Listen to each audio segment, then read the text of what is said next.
आज जो है हम लोग सेल वाले चैप्टर को रिवाइज करेंगे। सेल का खुद का स्ट्रक्चर क्या होता है, उसके सेल ऑर्गेनेल कौन कौन से, उनके क्या स्ट्रक्चर हैं, क्या फंक्शन है और क्या उनके स्पेशल फीचर्स हैं, है ना। ये रिवाइज करना है।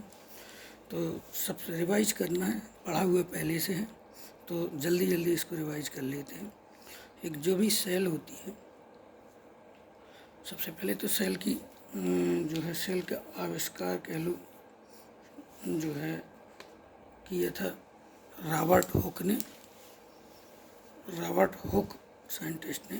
एक कॉर्क जो है उसकी स्लाइड बना करके उसमें मधुमक्खी के छत्ते के नमा जो संरचनाएं देखी थी, उसी को उसने कहा कि यही यूनिट है पूरी बॉडी की।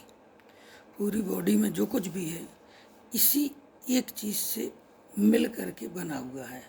एक ये सेलें इकट्ठी, ये जो मधुमक्खी के आकार की जो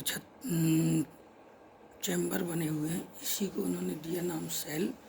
उनका कहना ये था कि ये सेल जब इकट्ठी हो जाती हैं, वो अपना फंक्शन और स्ट्रक्चर के आधार पर एक से स्ट्रक्चर के आधार पर जब इकट्ठी होती हैं तो वो टिश्यू बना लेती हैं। और टिश्यू जब बन जाता है तो वही टिश्यू एक विशेष पर्टिकुलर कार्य के लिए निर्धारित हो जाता है और वो टिश्यू बनाता है ऑर्गन। इस तरीके से उन्होंने सेल, टिश्यू और ऑर्गन का कॉन्सेप्ट दिया था। अच्छा, इसके बाद उन्होंने जो टिश्यू कार्य की स्लाइड बनाई, उसमें देखा जो मधुमक्खी के छत्ते नुमा संरचना है उसको उन्होंने डिस्क्राइब किया इस तरीके से कि एक जो सेल होती है वो दो चीज़ से बेसिकली मिल करके बनी होती है।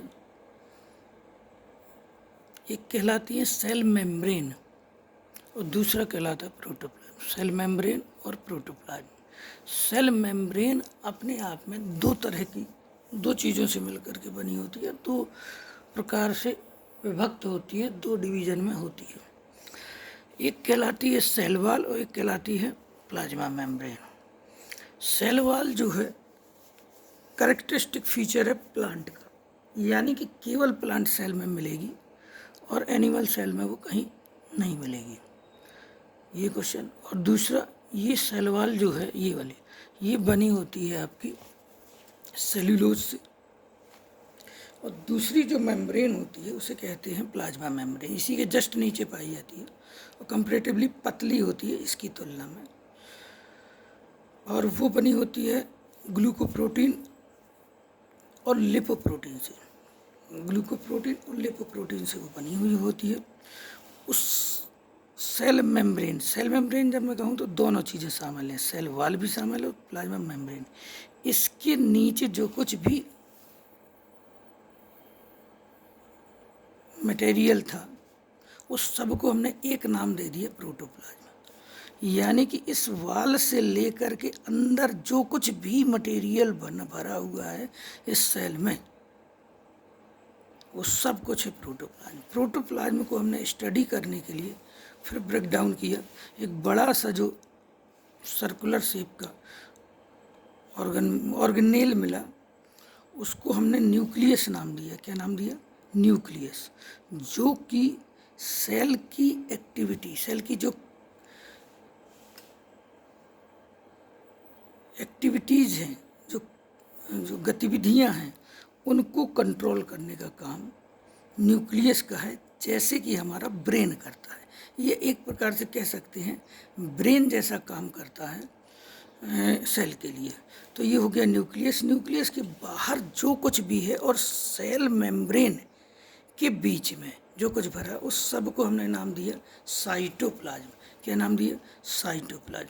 साइटोप्लाज्म को अगर हमने, यानी ये इस न्यूक्लियस से और इस मेम्ब्रेन के बीच में जो कुछ भरा है सब साइटोप्लाज्म। साइटोप्लाज्म को अगर हमने डिवीज़न किया स्टडी के लिए, तो उसके अंदर छोटे छोटे से ये सॉलिड स्ट्रक्चर से दिखाई दिया और ये भरा हुआ पानी दिखाई दिया। इस पानी को हमने नाम दिया हाइलोप्लाज्म। क्या नाम दिया? हाइलोप्लाज्म। और ये जो सेल ऑर्गेनेल भरे, ये जो स्ट्रक्चर्स भरे हुए से सॉलिड, इनको नाम दिए सेल ऑर्गेनेल्स। क्या? Cell organelles. तो हमारे पास ये 11 सेल ऑर्गेनेल हो गए। 11 संख्या में, ये अलग अलग तरह के 11 हैं जो हमने पढ़ा हुआ था। सबसे पहला और इम्पोर्टेंट है माइटोकॉन्ड्रिया।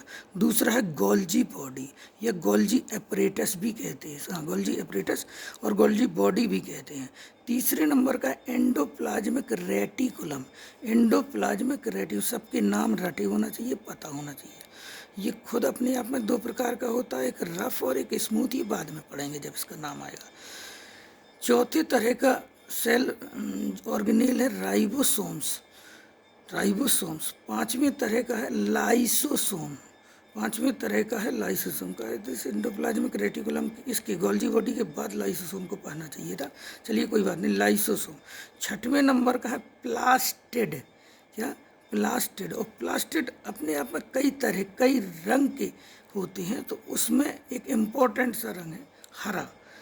हरे रंग के प्लास्टिड हैं तो उन्हें क्लोरोप्लास्ट कहते हैं। मैंने कुछ प्रीफिक्स और सफिक्स बाद में बताए थे आपको पहले कि कैसा रंग जो है हो, उसके आधार पर उनका नाम है। जैसे कि मैंने ये बताया था, ये सारे लैटिन भाषा से आए हैं ये शब्द, क्योंकि यूनान में ही जो है विज्ञान का उदय हुआ, ऐसा मान सकते हैं। यूनान देश में को ही अंग्रेजी में ग्रीक कहते हैं। ग्रीक, ये तो ग्रीक जो है देश में बोले जाने वाले ये शब्द हैं। और ग्रीक में जो भाषा बोली जाती है वो लैटिन भाषा बोली जाती है। कौन सी? लैटिन भाषा। ग्रीक को ही पहले यूनान कहते थे। ग्रीक और यूनान एक ही चीज़ है। जहाँ अरिस्टोटल और बड़े बड़े साइंटिस्ट हुए वो वहीं ग्रीक ही में हुए, यूनान में हुए। तो यूनान को विज्ञान का उदय कहते हैं, साइंस का उदय। तो यहाँ यूनान देश में जो भाषा बोली जाती है वो लैटिन भाषा बोली जाती है। और लैटिन भाषा के ये शब्द हैं, जैसे एरिथ्रो अगर कहीं शब्द लग जाए तो वहाँ लाल रंग से मतलब है। आप ये किसी ने बोला एरिथ्रो, आपके दिमाग में आना चाहिए अच्छा कुछ लाल रंग जैसी कोई चीज़ है यार, तब ये एरिथ्रो बोल रहा है। ल्यूको शब्द आ जाए तो सफ़ेद या कलरलेस। ल्यूको शब्द आ जाए तो सफ़ेद या कलरलेस। ठीक है। ल्यूको से ही मिला जुला एक वर्ड है एल्ब्यूनो। आप समझ लो एल्ब्यूनो शब्द कहाँ लगता है और ल्यूको शब्द कहाँ लगता है, ये थोड़ा अंतर है, समझ लो। ल्यूको शब्द ऐसा है कि पहले से फर्स्ट अपीयरेंस हमारी गई और हमने देखा वो सफ़ेद रंग की चीज़ है तो हमने उसको ल्यूको शब्द नाम दे दिया। कोई चीज़ कन्वर्ट होने के बाद अपने आप को सफ़ेद रंग में कन्वर्ट कर ले, पहले वो कलर की ना दिखाई दे, पहले वो बिना कलर की दिखाई दे, उसका कोई अपना कलर ना हो, एक प्रकार से जैसे पानी रहता है ट्रांसपेरेंट टाइप और कलरलेस। और लेकिन अगर उसको गर्म आप कर दो या उस पर कोई भी केमिकल रिएक्शन करो और वो सफ़ेद रंग में कन्वर्ट हो जाए तो उस शब्द, उस चीज़ के लिए कहते वो एल्ब्यूनो वर्ड आता है, उसके लिए एल्ब्यूनो वर्ड आता है। चलिए छोड़िए। जेंथो। जेंथो शब्द जो है पीले रंग से मतलब है। जहाँ भी जेंथो शब्द आ जाए येलो या पीला, ठीक है। एक आता है क्लोरो। क्लोरो शब्द, अभी जो बात क्लोरो ही से तो बात शुरू हुई थी, क्लोरो शब्द आ जाए तो हरे। क्लोरो शब्द आ जाए तो हरे। क्लोरो शब्द आए तो हरे रंग से मतलब। किसी ने बोला क्लोरोप्लास्ट तो मैं तुरंत दिमाग में आना चाहिए अच्छा हरे रंग का होगा, प्लास्टेड है, वो प्लास्टेड है और हरे रंग का होगा, इसलिए इसका नाम क्लोरोप्लास्ट रखा है।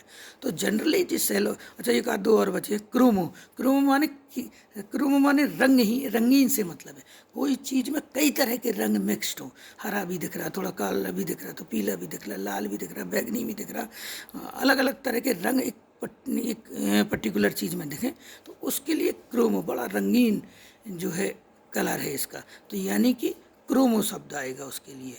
और एक शब्द आता है साइनो। साइनो माने होता है बैगनी या नीला।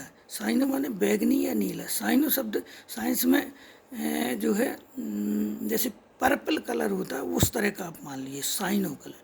और मैंने एक बार पिछले भी एग्जाम्पल दिया था कि जब आप जो है फाइलम पढ़ेंगे इसके और इसके डेवलपमेंट का फेज पढ़ेंगे, जिसको जो है प्रोटोजोआ से लेकर के कार्डेटा तक जो है क्या कहेंगे उसको क्लासिफिकेशन कह लीजिए। जब वो पढ़ेंगे तो उसमें एक फाइलम आता है मोलस्का।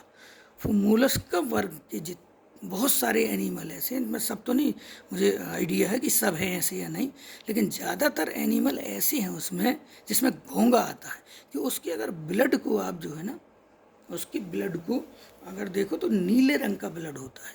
इसी तो ये नीला रंग जो है वहाँ जब शब्द आएगा उसके ब्लड के लिए तो साइनो शब्द आएगा। क्या शब्द आएगा? साइनो। तो साइनो का मतलब होता है बैगनी। चलिए इसको हटाइए, तो कलर से रिलेटेड था। अपने टॉपिक पे आते हैं। तो यहाँ आता है आपका ये क्लोरोप्लास्ट। क्या आता है? क्लोरोप्लास्ट। क्या आता है? क्लोरो माने हरा, क्लोरोप्लास्ट। तो वैसे इसका सेल ऑर्गेनेल का नाम है प्लास्टिड। प्लास्टिड नाम होना चाहिए, प्लास्टिड। और प्लास्टिड में जिस जिस रंग के हों उस तरह के प्लास्टिड। ठीक है, हरे हैं तो क्लोरोप्लास्ट, पीले हैं तो जेंथोप्लास्ट, लाल हैं तो क्या था लाल के लिए? लाल के लिए था एरिथ्रो शब्द है।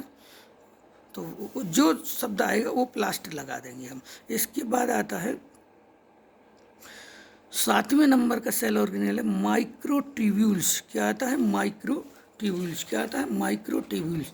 अब 8वें नंबर का आता है, अच्छा जो ये रंगा हुआ है, ये जो नया लिखा हुआ है, ये मैंने अपनी तरफ से लिखा है। आपके रजिस्टर में जो मैंने पढ़ाया था उसमें नहीं होगा, तो उसको जहाँ जहाँ संभव हो तो ऐड कर लेना। मैं इसकी जहाँ जहाँ मैंने ऐड किया उसकी फ़ोटो भेज दूंगा व्हाट्सएप पे, तो जो रजिस्टर में ऐड कर लीजिए। बाकी जो फ़ोटो कॉपी है आपकी वो आपके वाले रजिस्टर की है, ठीक है, जो मैंने पहले पढ़ाया था। इसके बाद 8वें नंबर का जो है सेल ऑर्गेनेल आता है वो है सेंट्रियोल। कौन सा? सेंट्रियोल। अब कहाँ होता है ये बात की बात है, पहले नाम सुन लीजिए। सेंट्रियोल। 9वें नंबर का है वेसिकल्स। 10वें नंबर का है वैक्यूल्स। और 11वें नंबर का है माइक्रोबिलाई। अच्छा, इसके पहले जो आया था वो था माइक्रोट्यूब्यूल्स, ये है माइक्रोबिलाई, ये है माइक्रोबिलाई। ठीक है, माइक्रोबिलाई। फिर से जल्दी से रिवाइज कर देता हूँ। Mitochondria, Golgi body, endoplasmic reticulum, ribosomes, lysosome, plastids, microtubules, centriole, vesicle, vacuole और माइक्रोबिलाई। इस तरीके से 11 ये आपके क्या हो गए? 11 ये क्या हो गए आपके? सेल ऑर्गेनेल हो गए। अच्छा, एक बड़ा सा सेल ऑर्गेनेल हमने हटाया था स्टडी करने के लिए, जो प्रोटोप्लाज्म था। सोचो प्रोटोप्लाज्म क्या था? सेल वाल और सेल मेम्ब्रेन के नीचे जो कुछ था सब कुछ प्रोटोप्लाज्म था। एक बड़ा सा ये हमने सेल ऑर्गेनेल हटाया था। इसको चाहे सेल ऑर्गेनेल की तरह कंसीडर कर लेंगे। तो ये चीज़ थी न्यूक्लियस। तो न्यूक्लियस की चूँकि हम अलग स्टडी करेंगे, सेल ऑर्गेनेल हमने इनको कह दिया था, तो हमने ये 11 अलग कर लिए। एक बड़ा सा सबसे बड़ा, उसके लिए लार्जेस्ट सेल स्ट्रक्चर शब्द आया है उसमें। Largest cell structure cell nucleus हो गया। कौन सा हो गया? न्यूक्लियस हो गया। कौन सा हो गया? न्यूक्लियस हो गया। न्यूक्लियस। अरे यार ये कैसे है सर? लार्जेस्ट ये हो गया न्यूक्लियस। क्या हो गया? न्यूक्लियस। क्या हो गया? न्यूक्लियस। और इसके बाद एक आता है आपका सेल के सबसे ऊपर जो सेल मेम्ब्रेन थी। क्या थी? Cell membrane. अगर ये सारी चीज़ें पढ़ लें तो समझ लो हमारी सेल की स्टडी हो गई। कौन कितने पार्ट में ब्रेक डाउन है उसका। जैसे सेल मेम्ब्रेन को कहते हैं 2 टुकड़ों में बटी है। एक सेलुलोज से बनी हुई सेल वाल, सेलुलोज से बनी हुई सेल वाल, और ग्लूकोप्रोटीन और लिपोप्रोटीन।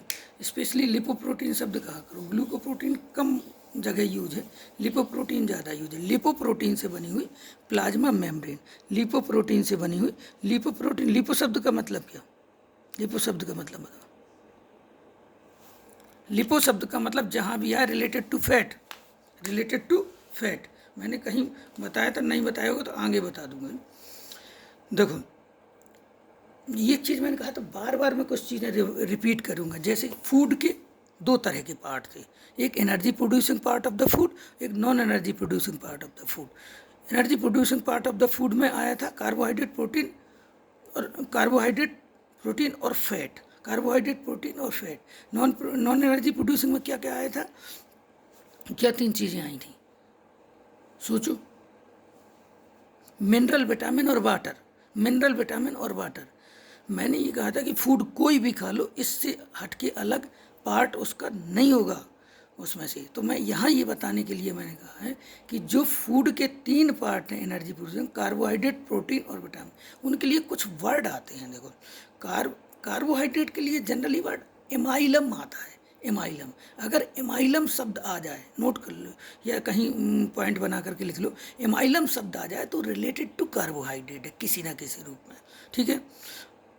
प्रोटीन के लिए तो जनरली प्रोटीन ही शब्द आया है,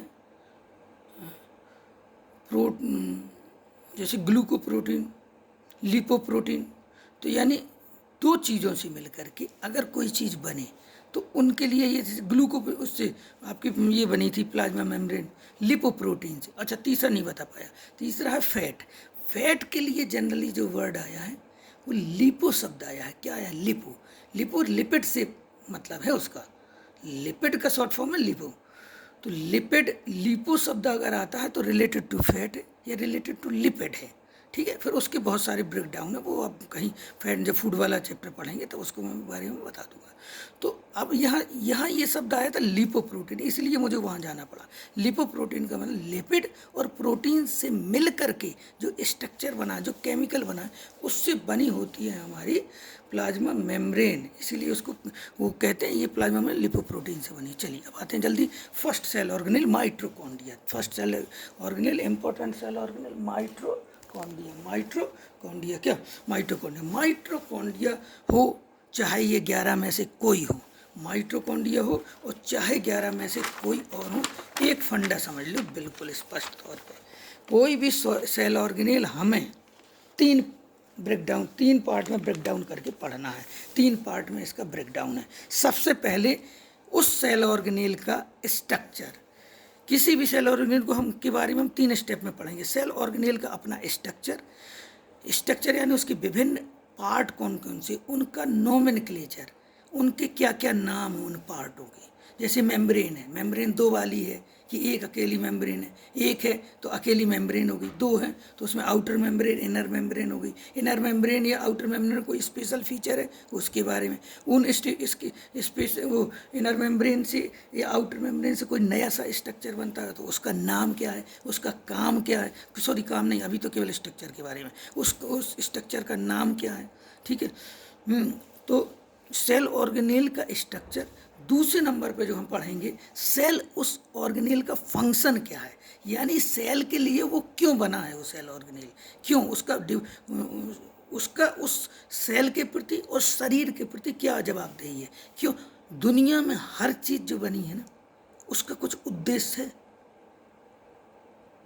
यानी ये अगर कोई सेल ऑर्गेनेल बना है सेल के अंदर तो उसकी सेल के प्रति जवाबदेही है, उसकी सेल शरीर के प्रति जवाबदेही है। तो उस सेल ऑर्गेनेल का फंक्शन क्या है, उस यही लिखा है, उस ऑर्गेनिज्म माने उस जीव, जिसकी जीव की सेल में ये पाए, उस ऑर्गेनिज्म के प्रति जवाबदेही क्या है, ठीक है। तीसरा पॉइंट ऐसा है कि तीसरा पॉइंट है कोई अगर स्पेशल फीचर है उसका स्पेशल फीचर, जैसे करेक्टरिस्टिक है, पर्टिकुलर उसी का गुण है, तो स्पेशल अगर कोई फीचर है तो वो हम इस पार्ट में पढ़ेंगे हैं। और अगर स्पेशल फीचर से मेरा एक और मतलब था कि जब हम नीट की तैयारी कर रहे हैं, मान लो हमने कोई एक उसको पोर्शन को कवर किया, माइटोकॉन्ड्रिया को, बहुत सारी चीज़ें छूट गई तो उसको हमने स्पेशल फीचर में पॉइंट बना करके लिख लिया और सीधे रट लिया, कहानी सीधे रटना है, ठीक है। और दूसरी चीज़, अगर कोई क्वेश्चन घुमा करके पूछ लिया, एक स्टेप उसका अलग है, दूसरा स्टेप उससे ऐसे जुड़ा है, तीसरा स्टेप उससे ऐसे जुड़ा है, तब जाके उस सेल ऑर्गेनेल से उसका मतलब था। डायरेक्ट नहीं पूछा, ठीक है, तो डायरेक्ट नहीं पूछा, अगर वो घुमा करके पूछा तो पूरा क्वेश्चन, उसका भाव, उसका आंसर इस तरह पॉइंट बना करके यहाँ लिख लिया, तो वो आपके स्पेशल फीचर के अंतर्गत आ जाएगा। हाँ, जैसे मेरे पास तो जैसे ये पेपर है, इसकी जीरोक्स कॉपी है, तो मेरे पास एक साइड वाला पोर्शन खाली पड़ा है, हर पेज का साइड वाला पोर्शन खाली पड़ा है, हर पेज का साइड वाला पोर्शन खाली पड़ा है। अब तुम्हारे रजिस्टर में थोड़ी एक खाली पड़ा होगा, तो मैंने रजिस्टर बनवाया था उसमें खाली नहीं पड़ा होगा। तो क्या करना है, अगर कोई नई चीज़ निकल के आई तुरंत अपना एक पेज निकाला, ऐसे पेज का बंच सर मंगवा लेना, कुछ ऐसे पेजों का बंच, मेरे पास तो पूरा बंच है क्योंकि जीरोक्स कॉपी में ज़रूरत पड़ी, तो इसका एक पेज निकाला और इन दोनों पेजों के बीच में चिपका दिया, गोंद से, फेविकॉल से ऐसे चिपका दिया। चाहे जितना ख़राब रजिस्टर लगने लगे, चाहे जितना देखने में अगल आगे पीछे से निकले हुए पेज हों, कोई मतलब नहीं। उसमें लिखा क्या है, रंगा पुता कितना कितना दिमाग में भरा हुआ, ये ज़्यादा इम्पोर्टेंट है। तो इसको यहाँ अपना जो है ऐसे चिपका के अपने नए पॉइंट्स बनना। तो कहने का मतलब मेरा ये कि कोई भी सेल ऑर्गेनेल है हम पढ़ेंगे 3 पार्ट में, स्ट्रक्चर, फंक्शन और उनके special feature. SFS, structure, function, special feature, structure, function, special feature, structure, function, special feature. ठीक है, तो सबसे पहले हम आते हैं माइटोकॉन्ड्रिया के लिए जल्दी से। माइटोकॉन्ड्रिया का स्ट्रक्चर मैंने सब बनवाया था, इसको जस्ट ऐसे ऐसे मान सकते हैं आप कि जो है आया कैमरे में आ रहा कि नहीं, अरे मैं भूल जाता हूँ कैमरे में आ रहा है। चलो, जो है ये कुकुम्बर खीरा जैसा होता है, खीरे जैसी संरचना है उसको, ये डबल मेम्ब्रेन ऑर्गेनेल है, ध्यान रखिएगा। माइटोकॉन्ड्रिया डबल मेम्ब्रेन ऑर्गेनेल है। इसकी मेम्ब्रेन जो है 2 मेम्ब्रेनों से मिलकर के बनी होती है। मीन्स ये हार्डनेस इसको लिए ज़्यादा चाहिए, ये हार्ड है कंपेरेटिवली दूसरे ऑर्गेनेल की। ठीक है, अच्छा, इसकी बाहरी मेम्ब्रेन को आउटर मेम्ब्रेन कह लेंगे, और अंदर वाली मेम्ब्रेन क्या है, थोड़ा सा बहुत घुमावदार होती है, बहुत घुमावदार, फोल्ड होते हैं, बहुत ज़्यादा फोल्ड होते हैं। आप ध्यान रखना, इन फोल्डों का एक विशेष नाम दिया है। इस इनर मेम्ब्रेन, जो इनर मेम्ब्रेन, आउटर मेम्ब्रेन और इनर मेम्ब्रेन में फोल्ड होते हैं, उन फोल्डों का विशेष नाम है, बहुत इंपॉर्टेंट याद रखना, बहुत इंपॉर्टेंट याद रखना, क्रिस्टी। क्या कहलाते? क्रिस्टी। क्या कहलाते? क्रिस्टी। क्रिस्टी क्रिस्टी क्रिस्टी के ऊपर ही, क्रिस्टी के ऊपर ही राइबोसोम पाए जाते हैं। इसके अपने क्या पाए जाते हैं? राइबोसोम पाए जाते हैं। राइबोसोम जहाँ मिला, समझ लो कि वहाँ कहीं ना कहीं भैया इसमें प्रोटीन की सिंथेसिस भी हो रही है। वो जहाँ राइबोसोम मिला, समझ लो प्रोटीन बनाने का खांचा है, जैसे ईंटा गुम्मा बनाने का खांचा होता है ना, समझ लो राइबोसोम में प्रोटीन बनाने का खांचा। कोई जब भी अमीनो एसिड जाते हैं वहाँ से प्रोटीन बनती चली जाती है, यहाँ से घुसते चले जाते हैं अमीनो एसिड, वहाँ से प्रोटीन की चेन बनती चली जाती है, समझ गए। यहाँ से अमीनो एसिड घुसे, वहाँ से प्रोटीन चेन बने, ये राइबोसोम का काम है। चलो, एक क्रिस्टी हो गया।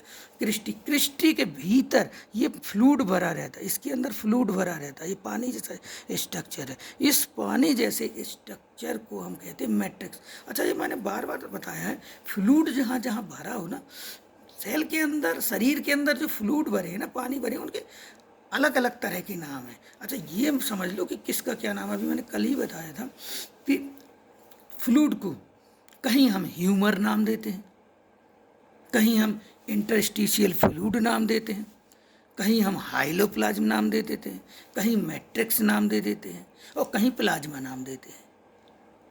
ठीक है, आप समझ लो ये कहाँ क्या है, इससे कॉन्सेप्ट क्लियर हो जाएगा। कभी भी ह्यूमर शब्द आए, ह्यूमर शब्द कहाँ के पानी के लिए कहा गया?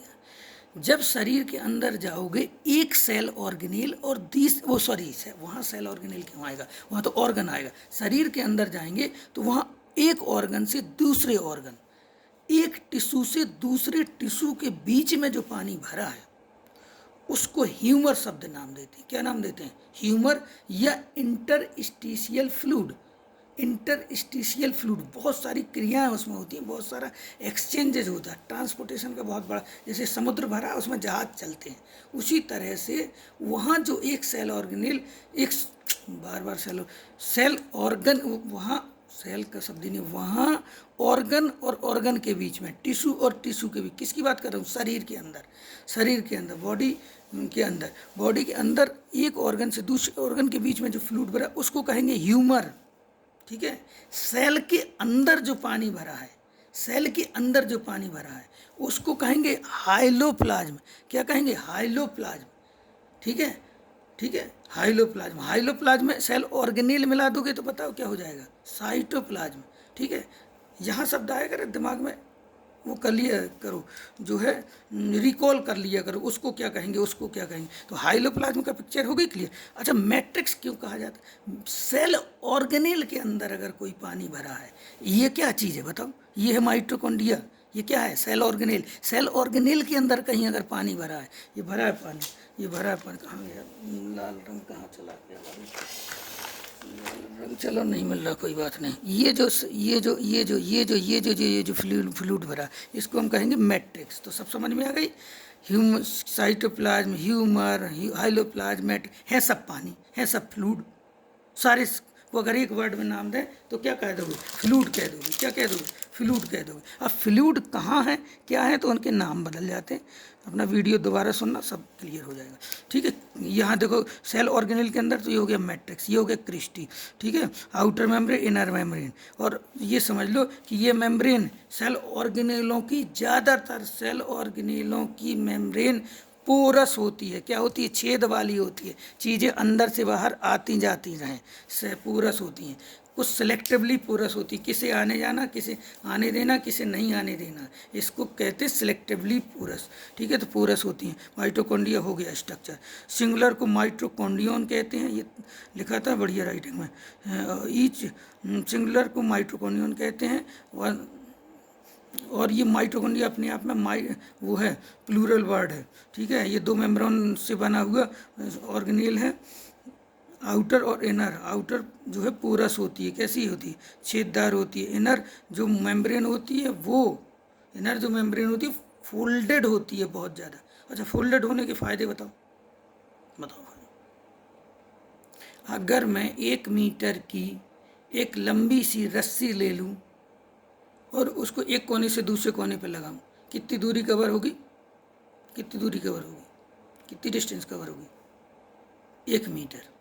अगर उसके अंदर से ऐसे ऐसे ऐसे ऐसे ऐसे ऐसे ऐसे ऐसे ऐसे ऐसे फोल्ड कर दूं तो कहो वो जो है 20-30 सेंटीमीटर में ही पूरी रस्सी यूज हो जाए।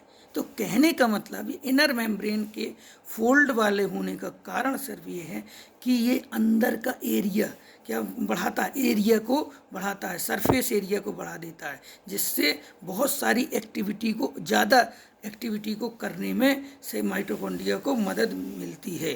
ठीक है, इनर मेम्ब्रेन के ये उंगली नुमा संरचना है, फोल्डेड संरचना, इनको कहते हैं क्रिस्टी। बहुत इंपॉर्टेंट पार्ट है, पूछा जाता है क्रिस्टी कहाँ पाए जाते हैं? माइटोकॉन्ड्रिया में पाए जाते हैं। माइटोकॉन्ड्रिया के कहाँ पाए जाते हैं? इनर मेम्ब्रेन में पाए जाते हैं। ठीक है, ये बहुत इंपॉर्टेंट क्वेश्चन लाइन लिखी है जिसने भी लिखी, they have a own mitochondria, वो ओन डीएनए, अपना खुद का डीएनए और राइबोसोम होता है। और ध्यान रखना, यहाँ लिखा नहीं है कहीं 70S वाला राइबोसोम होता है। अभी बताऊंगा 70S और CS क्या है। भैया ये बताओ, एक क्वेश्चन मैंने पढ़ा था, देखना ये कैसे पूछा था, किस किस में, इनमें से किस में अपना खुद का डीएनए नहीं होता, नहीं है? उसमें एक ऑप्शन था RBC। तो मैंने जब ब्लड पढ़ाया था, ध्यान रखो, मैंने बताया था उसमें कि याद रखना जब सेल पढ़ना कि सेल की किस किस ऑर्गेनेल में अपना खुद का डीएनए होता है। तो यहाँ याद कर लो, एक न्यूक्लियस है, बोलो कौन सा है? Nucleus, chloroplast, mitochondria. ये 3 ऐसे, क्लोरोप्लास्ट सारे प्लास्टेड नहीं, ध्यान रखो यहाँ, सारे प्लास्टेड नहीं, क्लोरोप्लास्ट, माइटोकॉन्ड्रिया और न्यूक्लियस, इन 3 में अपने खुद का डीएनए होता है। उस सेल में तो होता ही है भैया, सेल के अंदर तो सब कुछ है। ठीक है, तो सेल के किस उसमें, न्यूक्लियस में मिलेगा आपको, क्लोरोप्लास्ट में मिलेगा और माइटोकॉन्ड्रिया में मिलेगा। ठीक है, अब बताओ, अगर कोई ऐसी सेल है जिसमें ना न्यूक्लियस है, न प्लास्टेड है और न माइटोकॉन्ड्रिया है, तो वहाँ डीएनए होगा? नहीं होगा। सेल के यही तो पार्ट है जहाँ डीएनए समाहित होता है। तो ये ऐसा क्वेश्चन घुमा के वहाँ पूछा था, तो उसका आंसर था RBC। RBC में खुद का न्यूक्लियस नहीं होता। ठीक है, तो उसको इन्यूक्लिएटेड वर्ड यूज करते हैं। क्या वर्ड यूज करते हैं? इन्यूक्लिएटेड। याद करना हो तो बताओ, इन्यूक्लिएटेड और इन्यूक्लिएटेड में क्या अंतर होता है? इन्यूक्लिएटेड वो कहलाते हैं जिसमें कभी बचपन में, कभी अपने ओरिजिन के टाइम पे तो न्यूक्लियस था, लेकिन डेवलपमेंट के साथ उसका न्यूक्लियस ख़त्म हो गया, डिजनरेट हो गया, तो ऐसी जो है सेल को कहेंगे इन्यूक्लिएटेड सेल है। और अगर इसमें न कभी भी न्यूक्लियस था ही नहीं, कभी न्यूक्लियस नहीं था, तो उसको कहेंगे हम, क्या कहेंगे? ए न्यूक्लिएटेड, ठीक है। तो चलो इसको छोड़ो, खैर यहाँ पे आपने टॉपिक पे न्यूक्लियस, क्लोरोप्लास्ट, माइटोकॉन्ड्रिया, ये तीनों ऑर्गेनेल्स का खुद का अपना डीएनए होता है। इसका राइबोसोम क्या होता है? 70। हाँ, एक और क्वेश्चन है। और जहाँ राइबोसोम शब्द आए, बताओ है क्या राइबोसोम? राइबोसोम है प्रोटीन बनाने का खांचा, प्रोटीन बनाने का सांचा, खांचा नहीं कह लो, सांचा कहो, सांचा। जैसे गुम्मा, गुम्मा ईंटा, पत्थर, ईंटा को बनाने का सांचा होता है, ऐसे ये सांचा है महाराज, ये प्रोटीन बनाने का सांचा है। प्रोटीन बनाने के लिए ज़रूरत किस चीज़ की होती है बताओ? उसकी अमीनो एसिड्स की। अमीनो एसिड कितने होते हैं बॉडी में बताओ? कभी बताया था कितने अमीनो एसिड होते हैं? बताओ पूरी बॉडी में। 20। 10 होते हैं एसेंशियल, 10 होते हैं नॉन एसेंशियल, 10 होते हैं एसेंशियल, 10 होते हैं नॉन एसेंशियल। बस एक याद कर लो 10 कितने एसेंशियल होते हैं, कौन एसेंशियल कौन नॉन एसेंशियल। मैं बता दूंगा, इसका कोड है, जैसे मैंने वो पूरी पीरियोडिक टेबल रटवाई थी उसी तरह से है। Arginine, histidine, lysine, leucine, isoleucine, methionine, threonine, tryptophan, valine और फिनाइलएलनिन, इस तरह से 10 हैं। चलो वो जब आएगा तब बताएंगे, ऐसे में तो क्लब हो जाती हैं बहुत सारी चीज़ें। तो उस तरह जैसे मैंने पूरी पीरियोडिक टेबल रटवा दी थी उसी तरह से ये रटवा दूंगा। 10 याद कर लेना, 10 अपने आप जो नहीं होंगे वो नॉन एसेंशियल हो जाएंगे, ठीक है।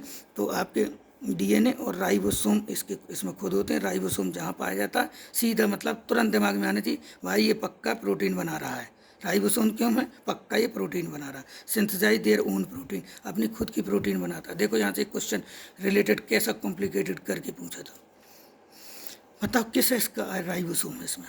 अभी एस वेस छोड़ो, बताऊंगा बाद में क्या ये क्या चीज़ है। समझ लो यूनिट 70 एस का एक होता है राइबोसोम, एक 80 एस का। ध्यान रख लो कि 70 एस के राइबोसोम, 70 एस के राइबोसोम पाए जाते हैं प्रोकैरियोट में। प्रोकैरियोट्स में, प्रोकैरियोट क्या है बाद में बताऊँ। प्रोकैरियोट जब प्रकृति का जो है धरती का निर्माण हुआ, उसके बाद जब जीवों की बनने का सिलसिला शुरू हुआ, तो सबसे पहले जो जीव बने प्रोकैरियोटिक सेल बनी। वो सिंगल सेल के थे, वो भी कंप्लीट नहीं थी। उस सेल को ऑर्गेनिज्म बनने की शुरुआत प्रोकैरियोट से हुई, ठीक है। तो प्रोकैरियोट में अगर जो राइबोसोम ढूंढने जाओ तो 70 एस का राइबोसोम मिलेगा। और यहाँ किसके पास है राइबोसोम? माइटोकॉन्ड्रिया के पास 70 एस। वहाँ किसके पास है? प्रोकैरियोट के पास। तुरंत दिमाग लगाओ, ये पक्का है कि प्रोकैरियोट से आया हुआ ऑर्गेनेल है। जब प्रोकैरियोट और यूकैरियोट सेल, प्रोकैरियोट से यूकैरियोट बन रही थी, तो कुछ फेज ऐसा होता है कि जब बनता हुआ फेज सिम्बायोटिक फेज होती है। यूकैरियोट जो बनी हुई यूकैरियोट की पहली सेल है, वो प्रोकैरियोट पे थोड़ा थोड़ा कुछ चीज़ों में निर्भर, और प्रोकैरियोट को सपोर्ट कर रही यूकैरियोट को। सिम्बायोटिक रिलेशन जैसी रिलेशन कुछ पीरियड के लिए होता है डेवलपमेंट फेज में। तो उस डेवलपमेंट फेज में ये माइटोकॉन्ड्रिया प्रोकैरियोट की सेल से इस सेल में घुसा, यहाँ आ गया। ये इंडिकेट करता है 70 एस राइबोसोम जो है। तो ये माना जा सकता है ये माइटोकॉन्ड्रिया जैसी चीज़ चूँकि 70 एस रखती है, इसलिए हम कह सकते हैं ये प्रोकैरियोट से सिम्बायोटिक रिलेशनशिप के टाइम पे वहाँ से माइग्रेट होकर के यूकैरियोट सेल में आ गई। हो गया इनका स्ट्रक्चर पूरा। स्ट्रक्चर के बाद बताओ क्या पढ़ेंगे? बताओ क्या पढ़ेंगे? कोई सेल ऑर्गेनेल के बारे में क्या बताया था? SFS, स्ट्रक्चर, फंक्शन और स्पेशल फीचर। अब बताएंगे फंक्शन। इसके फंक्शन क्या है? सबसे बड़ा तो मेन चीज़ इसकी लाइन नोट कर लो, ये पावर हाउस ऑफ सेल है। ये पावर हाउस एनर्जी जनरेट करता है। एनर्जी जनरेट का मतलब है कि पूरी सेल के लिए जहाँ जहाँ हमें एनर्जी की ज़रूरत है, भैया किससे मांगोगे? माइटोकॉन्ड्रिया। दे दो भाई एनर्जी, दे दो भाई एनर्जी। किस रूप में इनके पास एनर्जी रहती है? ATP के रूप में। किस रूप में संचित है? ATP रूप। पूरी बॉडी की सेल्स में कहते हैं बॉडी में ATP संचित है। महाराज कहाँ संचित है? बॉडी में घुस जाओ, टिश्यू पे जाओ, पहले ऑर्गन पे जाओ, फिर टिश्यू पे जाओ, टिश्यू के भीतर सेल्स में घुस जाओ। सेल्स में कहाँ घुसोगे? माइटोकॉन्ड्रिया। उससे कहोगे भाई मुझे एनर्जी के सिक्के दे दो। ये एनर्जी के सिक्के हैं, समझ लो। कौन सा? ATP। जितने ज़्यादा फास्फेट उतनी ज़्यादा एनर्जी उसके अंदर, उस सिक्के के अंदर। Adenosine triphosphate, adenosine diphosphate, adenosine monophosphate, ये सब एनर्जी के सिक्के हैं। एक 10 रुपये का सिक्का, एक 5 रुपये का, एक 2 रुपये का है। ठीक है, तो एटीपी के रूप में ये संचित है एनर्जी। कहाँ? माइटोकॉन्ड्रिया में संचित है। ठीक, माइटोकॉन्ड्रिया में एनर्जी संचित है। अब इसमें बनती कैसे है भैया, ये समझ लो। इसके पास जब ब्लड आता है, खाने के हिस्से लेकर के कौन से एनर्जी प्रोड्यूस है, कौन कौन से एनर्जी प्रोड्यूस है? कार्बोहाइड्रेट, प्रोटीन और तीसरा कौन सा होता है? फैट। कार्बोहाइड्रेट, प्रोटीन और फैट। इसकी जब सबसे लास्ट वाली यूनिट, भाई लास्ट यूनिट होगी तभी तो एब्जॉर्ब होगी, एब्जॉर्ब हुई तो ब्लड में आई, ब्लड आई तो सेल में देने चली गई, सेल में गई देने, तो ये जा कर के दे आई सेल में। ध्यान रखो कि सेल में ये कहाँ, ये जो उसका वो है हाइलोप्लाज्म, वहाँ छोड़ आते हैं और फिर जिसको जहाँ लेना होता है वहाँ से वो लेते रहते हैं। ठीक है, न्यूक्लियस को दे आते, एक बड़ी सी जगह है गोल्जी बॉडी, उसको वो स्टोर हाउस का काम करता है भैया, तो वहाँ भी दे आते हैं। फिर जिसको जहाँ जिस चीज़ की ज़रूरत होती है उसको दे देते हैं। पर्टिकुलर बड़े सेल ऑर्गेनेल हैं, ब्लड उन तक साइटोप्लाज्म वो हाइलोप्लाज्म में अपने पास न रख के उनको दे देता है, जैसे माइटोकॉन्ड्रिया, न्यूक्लियस, प्लास्टिड, इनको जल्दी जल्दी फूड दे देता है। ठीक है, अब समझो इनके पास फूड का फूड स्टफ, ये बहुत अच्छा वर्ड लिखा, जिसने भी लिखा है, मैंने तो नहीं लिखाया था, ये बहुत अच्छा वर्ड लिखा, food stuff. Food stuff, food stuff जो आया है आपका, चाहे कार्बोहाइड्रेट का फूड स्टफ होगा तो क्या हो जाएगा? मोनोसेक्राइड। कार्बोहाइड्रेट किस में टूटा था? मोनोसेक्राइड। प्रोटीन का आएगा तो क्या होगा? अमीनो एसिड आ जाएंगे। क्या आ जाएंगे? Amino acid. बताओ, और इसके बाद जो है फैट आएगा तो किस में, किस फैट के स्टेप में क्या होगा बताओ? Glycerol and fatty acid, glycerol and fatty acid. जब तक लिपिड या फैट, जब तक ग्लिसरॉल और फैटी एसिड में नहीं टूटेगा, एब्जॉर्ब नहीं होगा। एब्जॉर्ब नहीं होगा, हमारे काम का नहीं होगा। तो कार्बोहाइड्रेट हमारे काम का कब है? जब मोनोसेक्राइड में टूटेगा। किसका काम? डाइजेशन का, बाद में पढ़ेंगे वो सब। फूड स्टफ में आया, इनने इनको दे दिया। इनके पास है एक संरचना, एक क्रिस्टी के ऊपर एक क्रिया होती है, किसकी उपस्थिति में? ऑक्सीजन। बहुत अच्छी चीज, ऑक्सीजन। किसकी उपस्थिति? ऑक्सीजन। कोई भी क्रिया ऑक्सीजन की उपस्थिति में होगी, हम कहेंगे भैया उसका ऑक्सीडेशन हो रहा। क्या हो रहा? ऑक्सीडेशन। हर ऑक्सीडेशन के लिए एंजाइम की जरूरत होती है। क्या होती है? एंजाइम।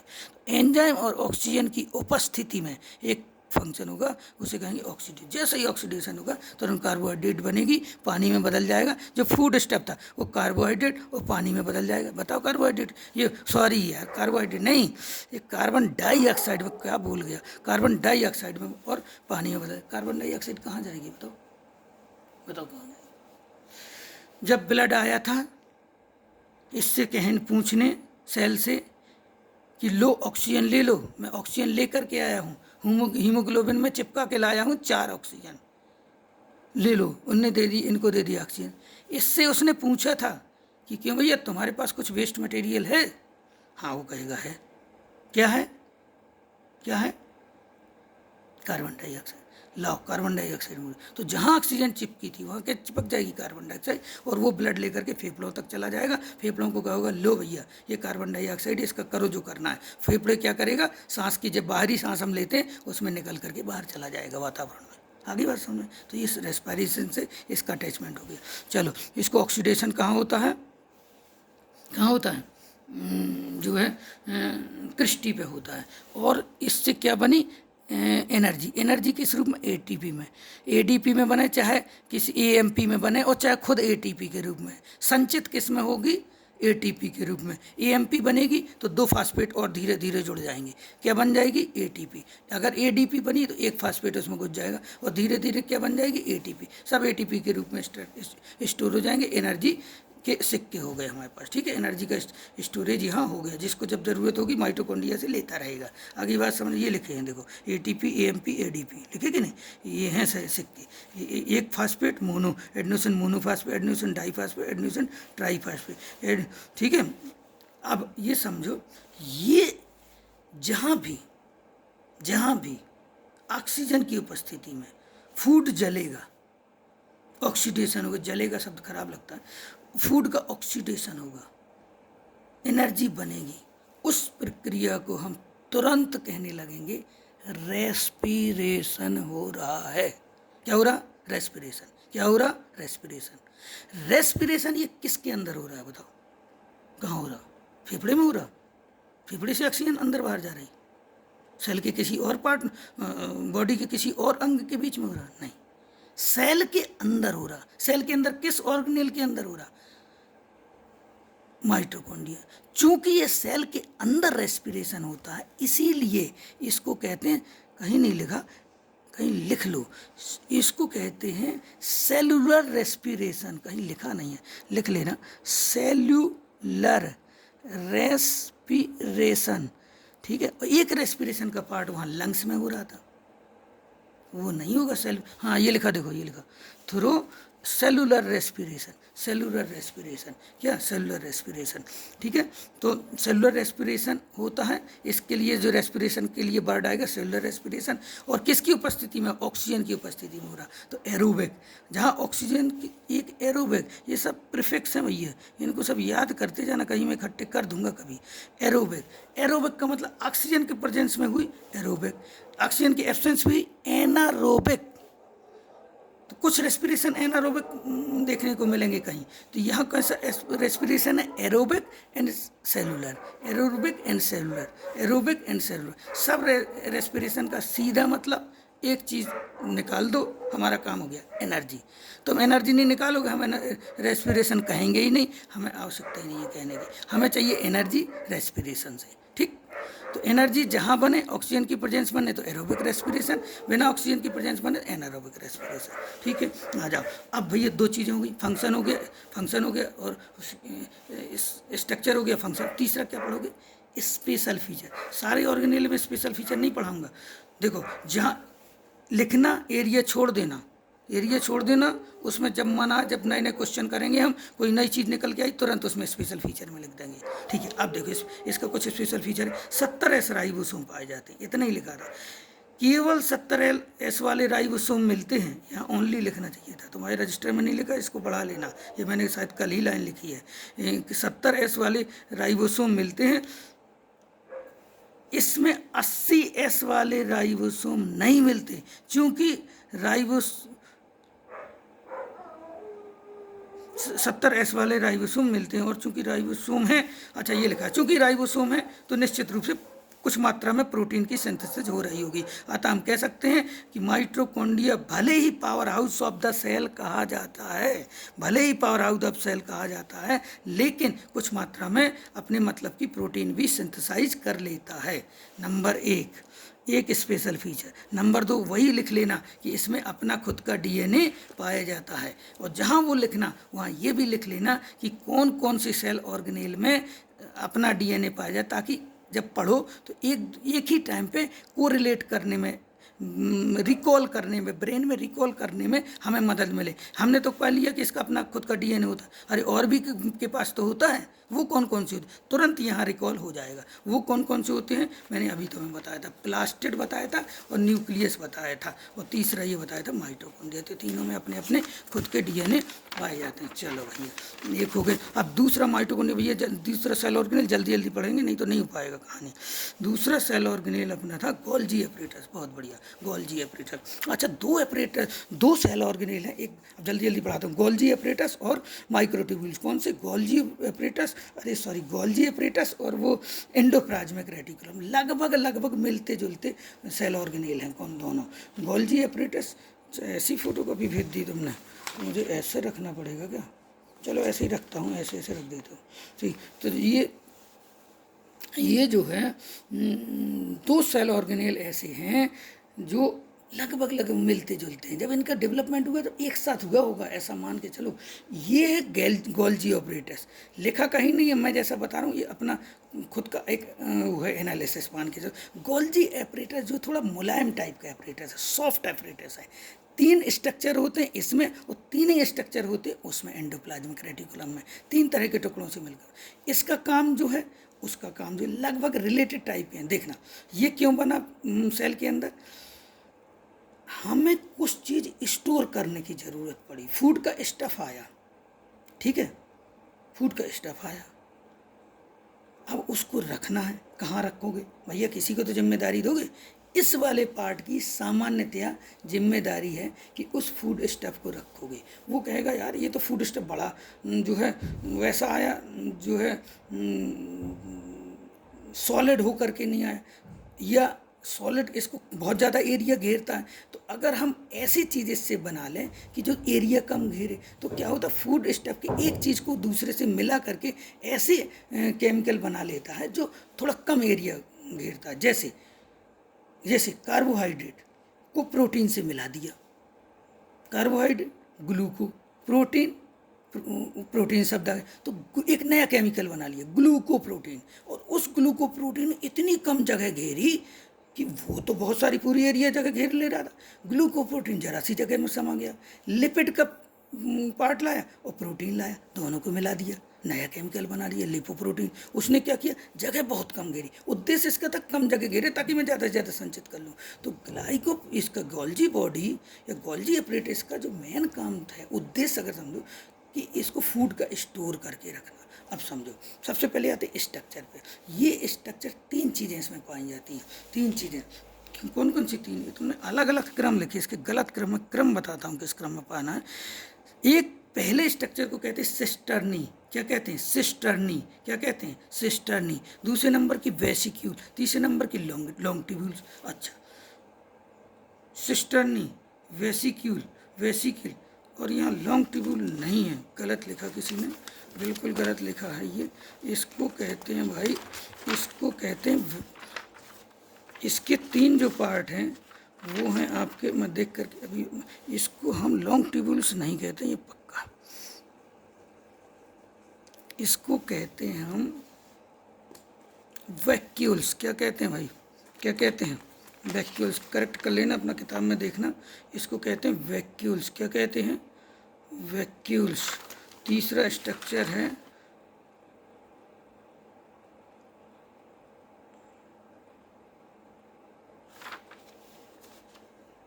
चलिए इसको क्लियर करते हैं।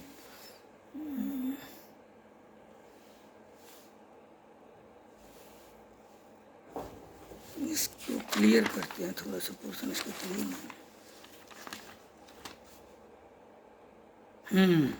इसका बिल्कुल करेक्ट, सही मैं कह रहा था कि ये जो है ना, इतना जो है बताओ, इसमें गलत लिख दिया है, तुमने भी गलत लिखा हुआ है। ये इसके हम लोग गोल्जी बॉडी पढ़ रहे थे ना, इसके बिल्कुल गलत लिखा हुआ है, इसको सुधार लेना अपने उसमें। ये तीसरा वेसिकल और तीसरा वैक्यूल्स। क्या है वैक्यूल्स, क्या है वैक्यूल्स, ध्यान रखना। अब समझो इसके 3 पार्ट, इसी क्रम में याद करना, cisternae vesicle vacuole, cisternae vesicle vacuole, cisternae vesicle vacuole, 3 part होते हैं। अच्छा, ये सिस्टर्नी क्या कहलाती हैं, लंबे लंबे ट्यूब्यूल्स होते हैं, एक ट्यूब्यूल्स दूसरे से, दूसरे ट्यूब्यूल्स तीसरे से, तीसरे ट्यूब्यूल्स चौथे से, ऐसा बना हुआ होता है, एक दूसरे से जुड़ा होता है। एक साइड में ये जुड़ा हुआ तो होता है न्यूक्लियस वाली साइड से, न्यूक्लियस की मेम्ब्रेन, दूसरी तरफ जुड़ा हुआ था वहाँ सेल मेम्ब्रेन पे। सेल मेम्ब्रेन अगर आपकी जो है प्लाज्मा मेम्ब्रेन कह लो, प्लाज्मा भीतर की तरफ जो होती है प्लाज्मा मेम्ब्रेन, उससे जुड़ा होता है एक वाला हिस्सा इसका। ये जो लंबी लंबी ट्यूब्यूल्स दिख रही हैं, दिख रहा है कैमरे में, ये लंबी लंबी ट्यूब्यूल्स दिख रही हैं, ये लंबी लंबी ट्यूब्यूल्स दिख रही है, ये सिस्टर्नी है, ठीक है। इसके बाद ये बड़ी सी एक छूट गई, इससे अलग हो गई, ये है वेसिकल। क्या है वेसिकल, लिख लेना, ये नहीं लिखा, वेसिकल, वेसिकल। और तीसरे नंबर पे ये माइक्रो ट्यूब्यूल्स जो सिस्टर्नीज हैं एक दूसरे से जुड़ी हुई। अब ये अगर कोई ट्यूब्यूल्स एक दूसरे से जुड़ी हुई नहीं पाई गई या छूट गई, वो है बिल्कुल ट्यूब्यूल्स जैसी, लेकिन इंडिविजुअल पड़ी है, अकेली पड़ी है, और जुड़ना था इससे नहीं जुड़ पाई बेचारी, अकेली रह गई। जब अकेली रह गई तो इसको हमने वैक्यूल्स नाम दे दिया। क्या नाम दे दिया, वैक्यूल। और ये जाके फूल गई, जैसे वेसिकल है, पहले अगर लंबी लंबी बनने के तो आई थी ऐसे, लेकिन ये जब इससे नहीं जुड़ पाई तो इसका आकार ऐसे हो गया, बड़े से गुब्बारे जैसा, बड़े से गुब्बारे जैसा। कैसे हो गया, बड़े से गुब्बारे हो गया, यानी वेसिकल से ज़्यादा फूली हो गई। तो इसको हमने क्या नाम दिया, वैक्यूल्स। क्या नाम दिया, वैक्यूल्स नाम दिया, वैक्यूल्स। तो सिस्टर्नी, वेसिकल और वैक्यूल्स, सिस्टर्नी, वेसिकल और वैक्यूल 3 पार्ट से बनी होती है। सिस्टर्नी का वो हिस्सा जो न्यूक्लियस तरफ से जुड़ा होता है वो कहलाता सिस हिस्सा, CIS, सिस हिस्सा न्यूक्लियस तरफ से। और जो प्लाज्मा मेम्ब्रेन की तरफ से जो होता है उसे कहते हैं ट्रांस हिस्सा। कौन सा? ट्रांस फेज है, ये सिस फेज है। ये हो गया इसका स्ट्रक्चर। बस इतने से मतलब रखो, ज़्यादा नहीं। इसके कौन कौन से पार्ट होते हैं? Cisternae vesicle vacuoles, cisternae vesicle vacuole, cisternae vesicle vacuole.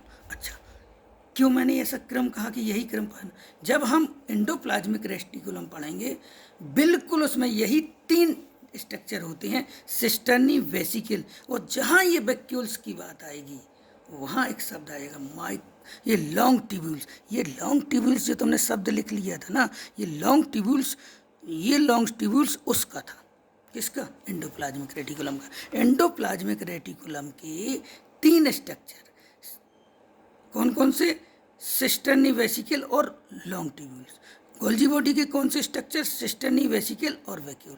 इसीलिए मैं कह रहा जब इसका निर्माण हो रहा होगा तो एक साथ दोनों ट्यूब्यूल्स ये सेल ऑर्गेनेल सेल में डेवलप हो रहे होंगे, एक दूसरे से मिलते जुलते रहते। इसका काम क्या है? स्टोरेज। क्या काम है? स्टोरेज। कंपेरेटिवली उससे क्या होता है? सॉफ्ट होता है। क्यों होता है सॉफ्ट? बताओ भैया। इसका काम है स्टोरेज। उसका काम क्या है? सेल का, आगे पढ़ना, सेल का स्केलेटन बनाना, सेल का स्ट्रक्चर। स्केलेटन कौन बनाता है? जब कोई कड़ी चीज़ होगी तभी तो उसका स्केलेटन बना पाएगी। जैसे तारों का एक जाल लाओ और सेल के अंदर डाल दो तो सेल कैसी हो जाएगी? पिचकेगी? नहीं पिचकेगी, कड़ी हो जाएगी। बस ये समझ लो वो जाल है आपका क्या? Endoplasmic reticulum. और ये क्या है? पुचपुचा है, ये मुलायम है।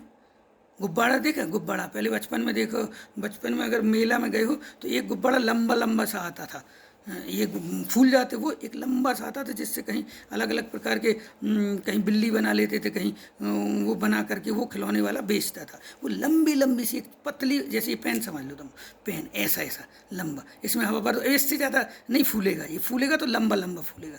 उस तरह की चीज़ है ये गोल्जी एपरेटस या गोल्जी बॉडी। इसके 3 पार्ट, सिस्टर्नी वेसिक्यूल थी, इसी से थोड़ा सा छोटा सा सिस्टर्नी से टूट गया, छोटी सी गेंद, छोटा सा टुकड़ा, छोटा गुब्बारे जैसा टुकड़ा अलग हो गया, उसको हमने वेसिक्यूल किया।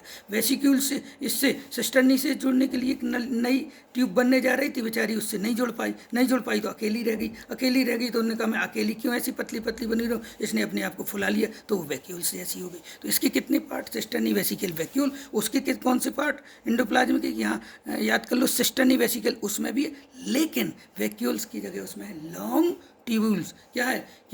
Long tubules.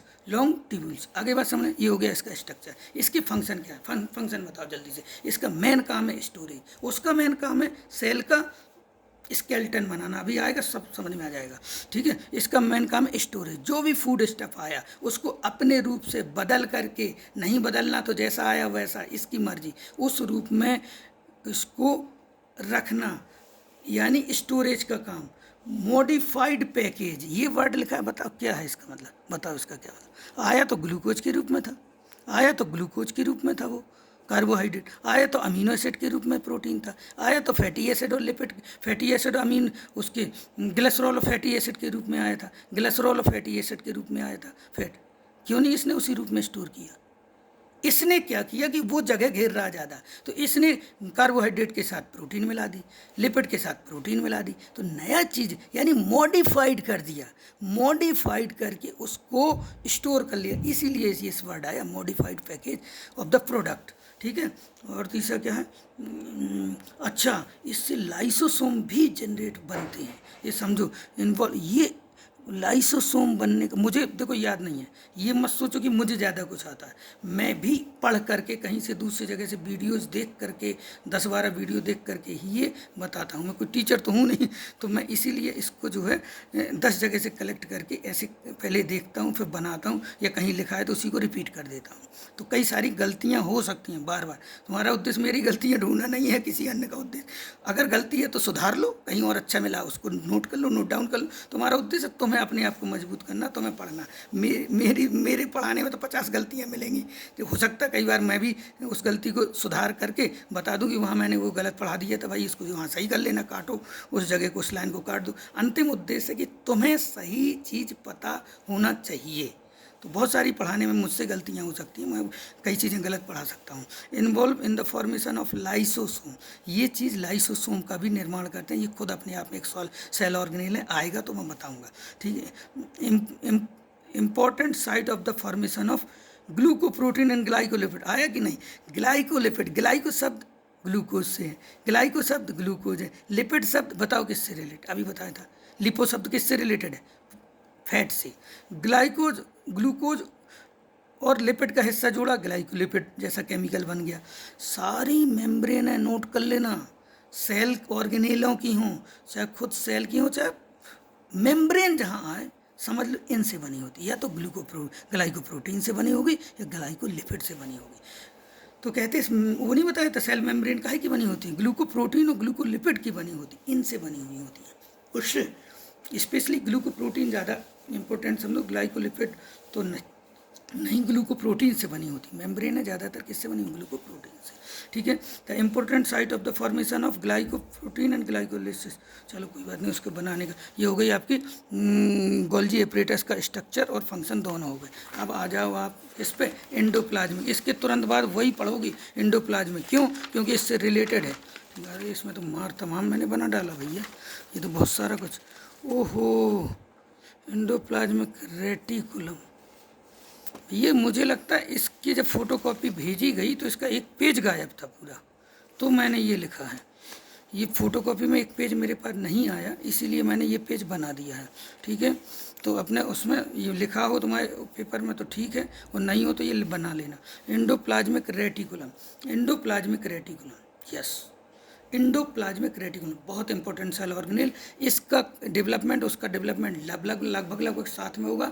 जब भी स्टडी करो उसको कंपैरेटिव स्टडी किया करो। वो सॉफ्ट था, ये comparatively hard cell organelle. Hard है तो सेल का क्या बनाता है? स्केलेटन बनाता है। सेल पुचकने ना पाए, पिचकने ना पाए, सेल कहीं दबने ना पाए, उसकी जिम्मेदारी किसकी होती? Endoplasmic reticulum.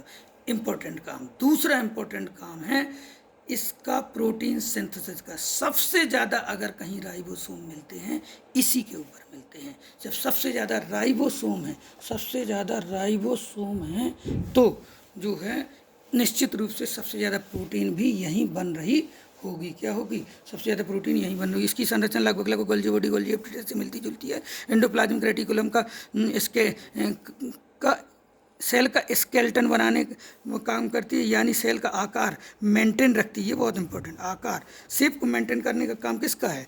किसका? Endoplasmic reticulum. ये दो प्रकार की होती हैं, रफ एंडोप्लाज्मिक रेटिकुलम और smooth endoplasmic reticulum. Smooth endoplasmic reticulum वो होती है जिसके ऊपर राइबोसोम के दाने नहीं होते। अगर दाने पाए गए, दाने माने क्या? राइबोसोम। राइबोसोम माने कौन सा? बताओ राइबोसोम कौन सा? केवल 80S वाला राइबोसोम। वहाँ कौन सा मिला था माइटोकॉन्ड्रिया पे? बताओ। 70S का। 70S का राइबोसोम किसकी पहचान है? प्रोकैरियोटिक की पहचान है। 80S का राइबोसोम किसकी पहचान है? यूकैरियोटिक की पहचान है। तो इसमें 80S जितने भी राइबोसोम इसमें मिलेंगे आपके एंडोप्लाज्मिक रेटिकुलम में, वो सारे के सारे कैसे होंगे? 80S के। 80S के राइबोसोम इसके ऊपर, यानी ये दाना पाया गया तो रफ एंडोप्लाज्मिक रेटिकुलम, और दाना नहीं पाया गया तो स्मूथ एंडोप्लाज्मिक रेटिकुलम। जो रफ एंडोप्लाज्मिक रेटिकुलम है उसके ऊपर क्या हुआ? राइबोसोम। राइबोसोम काम क्या करता है? प्रोटीन बनाने का खांचा है, सांचा है। जैसे ईंटा गुम्मा बनता है उसका सांचा होता है, ये सांचा है। तो जब ये जो है इसका सांचा है तो क्या बनाएगा? प्रोटीन ही बनाएगा। प्रोटीन यानी प्रोटीन की सिंथेसिस का सबसे बड़ा हिस्सा, अगर सबसे बड़ी साइट देखी जाए इसमें तो कहाँ है? कहाँ है बताओ? वो है आपकी एंडोप्लाज्मिक रेटिकुलम। उसमें भी कौन सी? स्मूथ, वो sorry rough endoplasmic reticulum.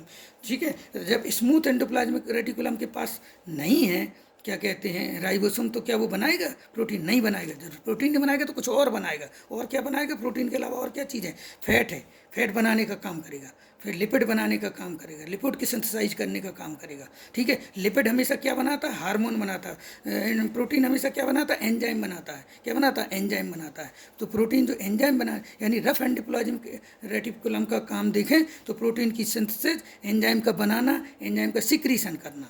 Smooth endoplasmic reticulum का काम लिपिड का बनाना, लिपिड का जो है लिपिड से हार्मोन बनाना, हार्मोन का सिक्रीशन करना। ठीक है, यदि राइबोसोम नहीं पाएगा तो इसे स्मूथ एंडोप्लाज्मिक रेटिकुलम कहते हैं। जिस प्रकार गोल्जी बॉडी में 3 चीज़ें होती हैं, सिस्टर्नी, ये क्रम भैया इसी क्रम में पढ़ना, सिस्टर्नी, वेसिकल और वैक्यूल्स। बताया था ना वैक्यूल, कैसी गलती हो गई थी इसका।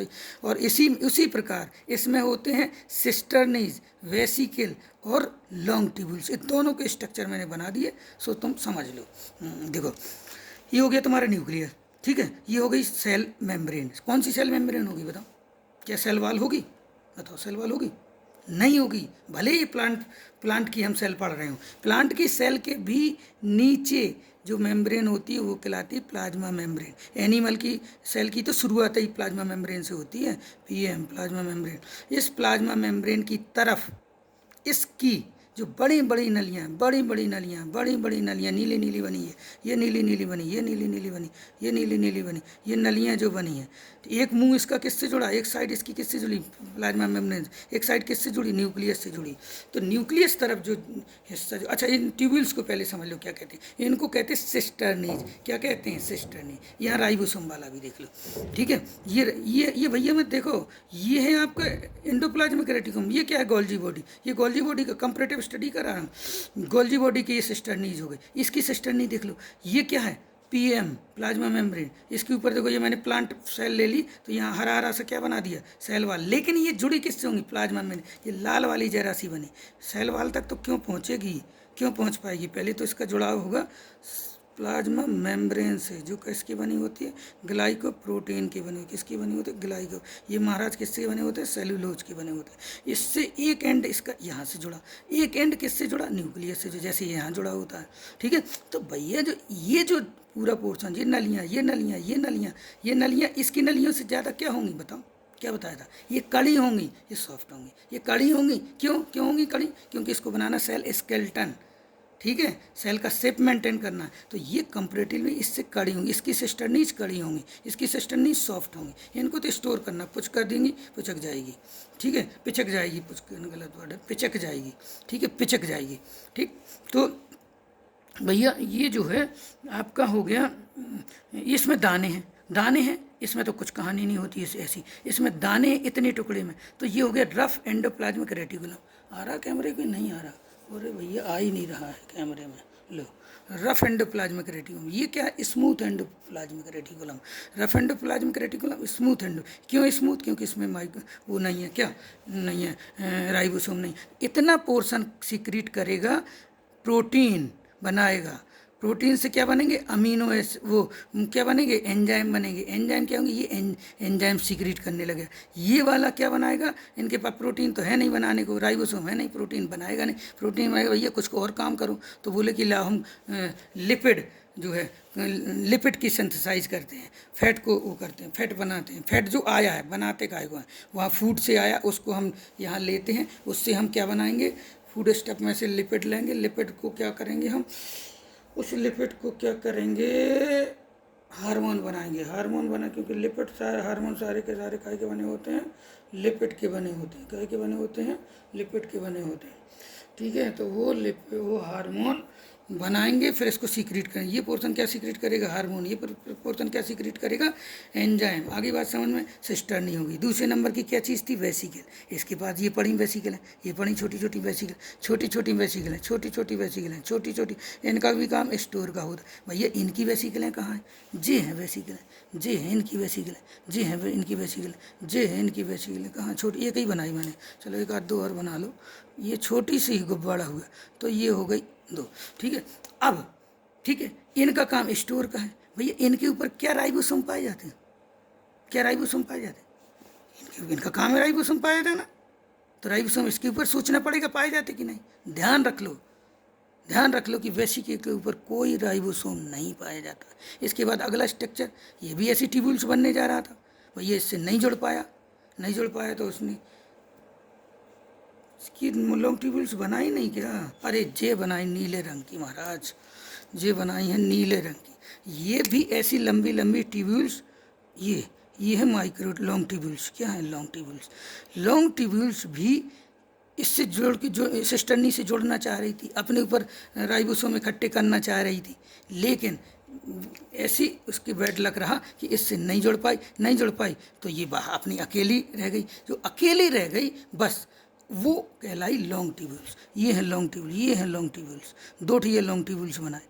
अच्छा ये भी चाहती तो फूल जाती, जैसे इसमें फूल गई थी, ये भी इनसे जुड़ना चाह रही थी, इससे सिस्टरनी से जब बन रही थी।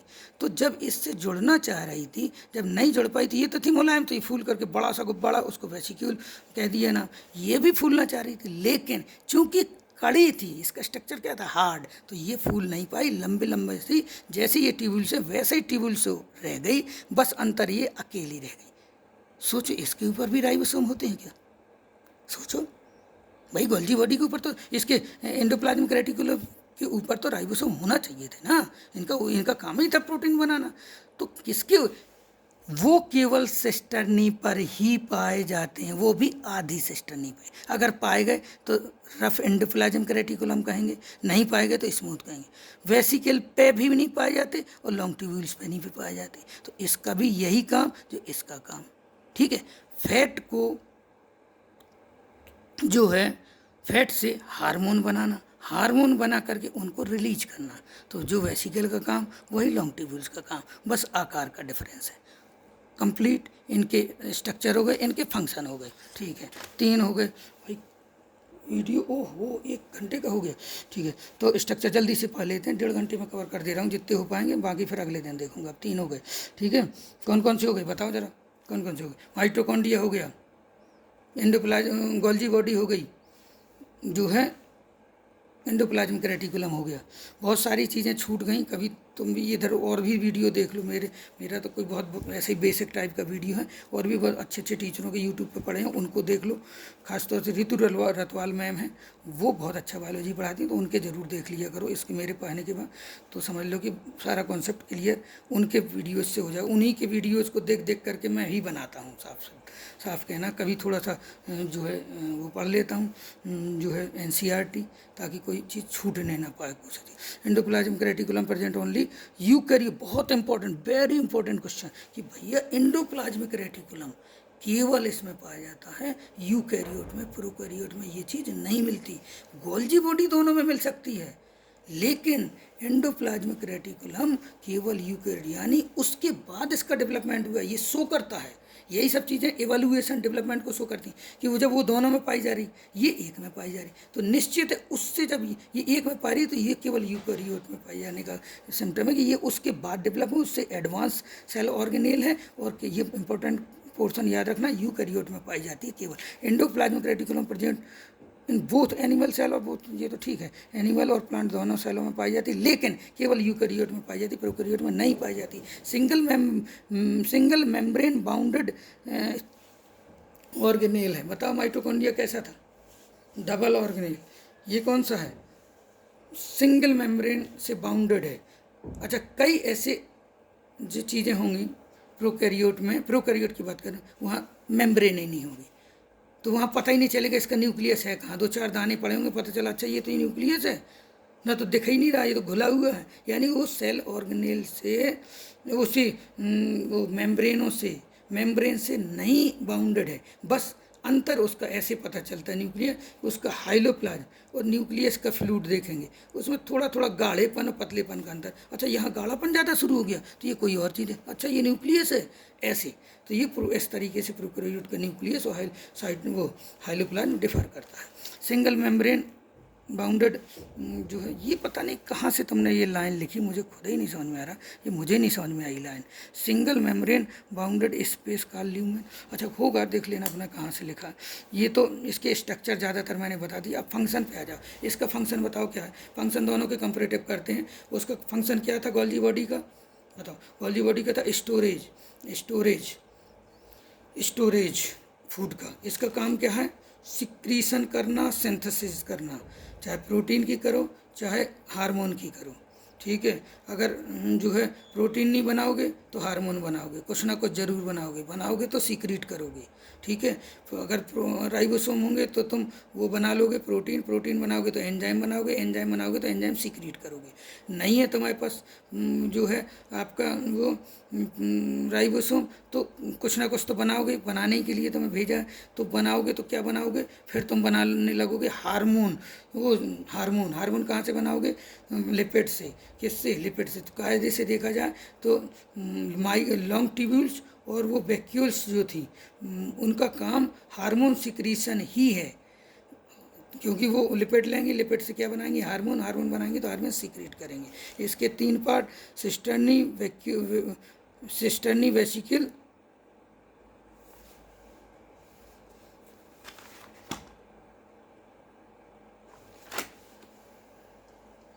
पहले तो नाम लिख लो नहीं तो बार बार कंफ्यूज कर। ये गोल्जी एपरेटस की कंपैरेटिव स्टडी है, गोल्जी एपरेटस। ये है ER, एंडोप्लाज्मिक रेटिकुलम। जब एंडोप्लाज्मिक रेटिकुलम की बात आएगी तो उसमें सिस्टर्नी वेसिकल, और सब जगह गलत लिखा हो भाई, एंडोप्लाज्मिक रेटिकुलम, सिस्टर्नी वेसिकल और लॉन्ग ट्यूब्यूल्स आएंगे। उसकी बात आएगी सिस्टर्नी वेसी, देख लेना SSC, वेसिकल्स, और तीसरी है vacuoles, cisternae vesicle vacuole, cisternae vesicle long tubule. ठीक, तो ये इस प्रकार से इनका स्ट्रक्चर्स हो गया। रफ और स्मूथ के बारे में समझ गए। क्या लिखा है ये, the endoplasmic reticulum shows ribose to their outer surface. अच्छा, ये लिख रहा है कि आउटर सरफेस पे होती हैं एंडोप्लाज्मिक रेटिकुलम में राइबोसोम। बताओ राइबोसोम कैसे होते हैं, 70 की 80? 80, 70 कहाँ पाए जाते हैं, माइटोकॉन्ड्रिया में, जो क्या है, किसका इंडिकेशन है, प्रोकैरियोट को इंडिकेट करता है। Rough endoplasmic reticulum, protein synthesis and formation of enzyme, ये मैंने लिखा एंड फॉर्मेशन ऑफ एंजाइम, ये और नोट कर लेना, पॉइंट बना के लिखो अच्छी तरह, साफ नहीं लिखा ऐसे नहीं। रफ एंडोप्लाज्मिक रेटिकुलम का कार्य है प्रोटीन सिंथेसिस और formation of enzyme and secretion of enzyme, सब लिख देना। और जबकि स्मूथ एंडोप्लाज्मिक रेटिकुलम का काम है formation of hormone by lipid, by lipid लिखना, बाई लिपिड्स या फैट। जबकि बार बार ये बताता हूँ, फैट लिपिड इनमें क्या अंतर है, जो फूड वाला पोर्शन आएगा सब क्लियर हो जाएगा। लिपिड एक बहुत बड़ा वर्ड है, बहुत ब्रॉड नाम है लिपिड।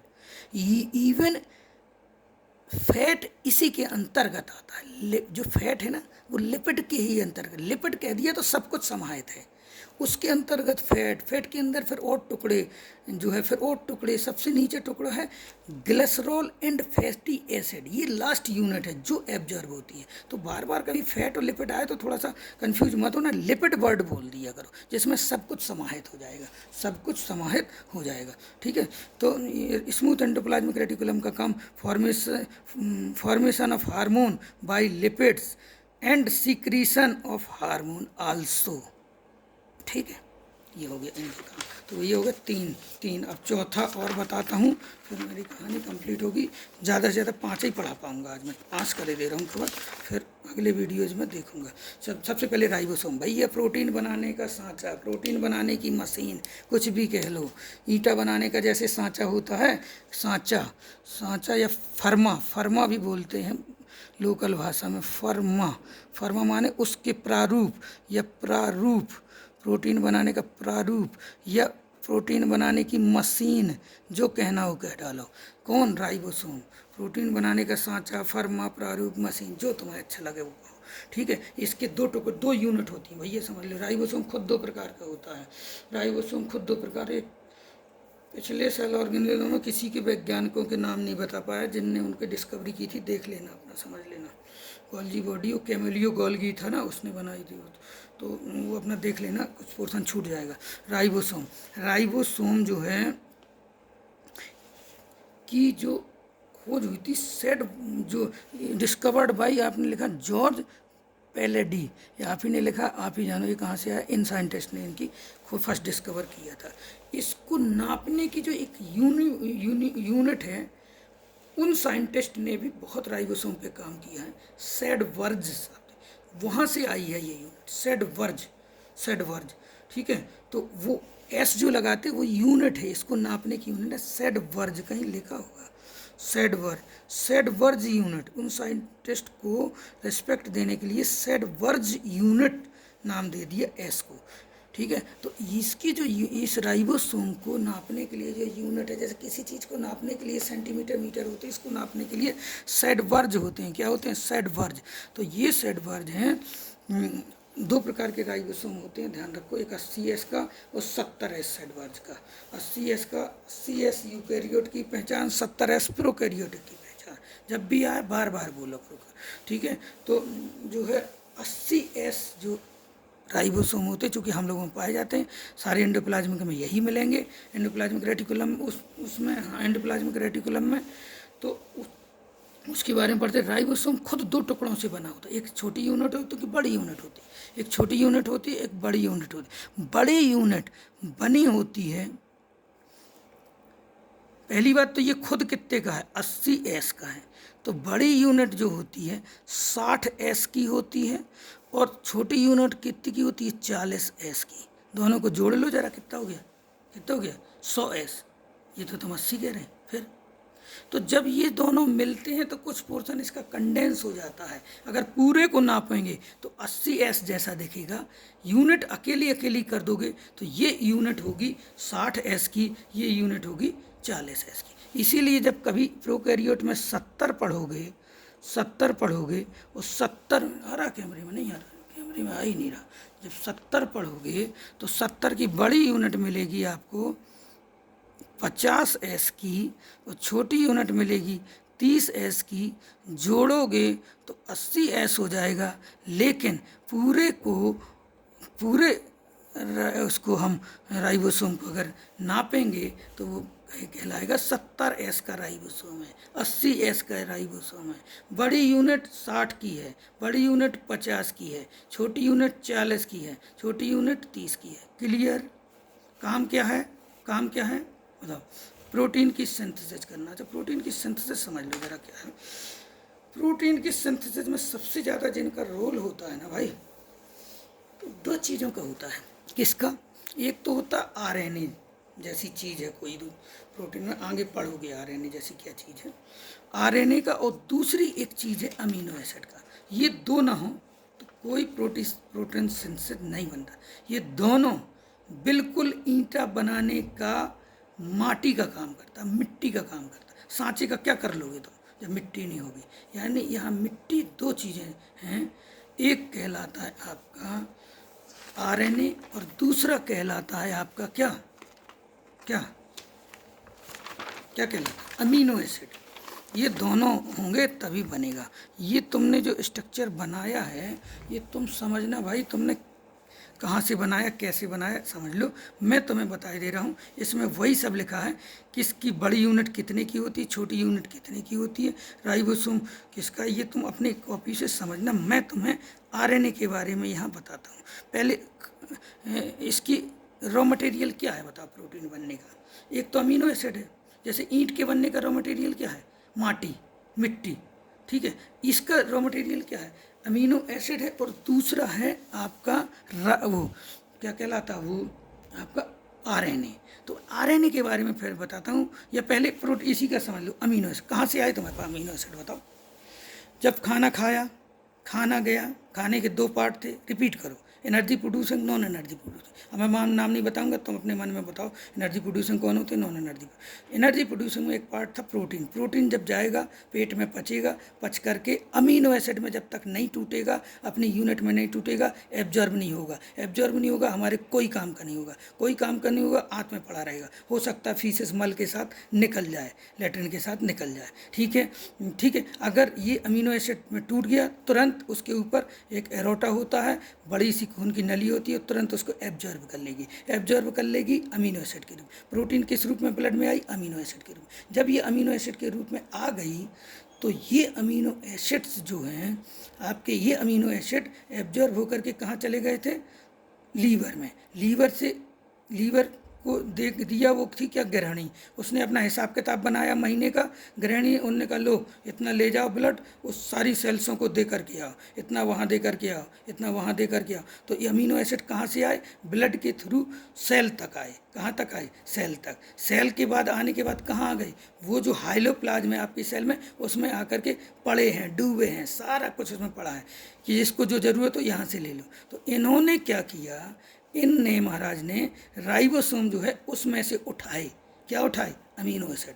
अब आई बात समझ में अमीनो एसिड कहाँ से आई, पूरे दिमाग क्लियर हो गया। खाने से लेकर के सेल तक पहुँचने तक, खाने की प्रोटीन से लेकर के सेल तक अमीनो एसिड पहुँचने तक की पूरी रास्ता मैंने बता दी। यहाँ आ गए अमीनो एसिड, एक रॉ मटेरियल तैयार हो गया। दूसरा वाला सुन लो भैया, आरएनए 3 प्रकार के होते हैं।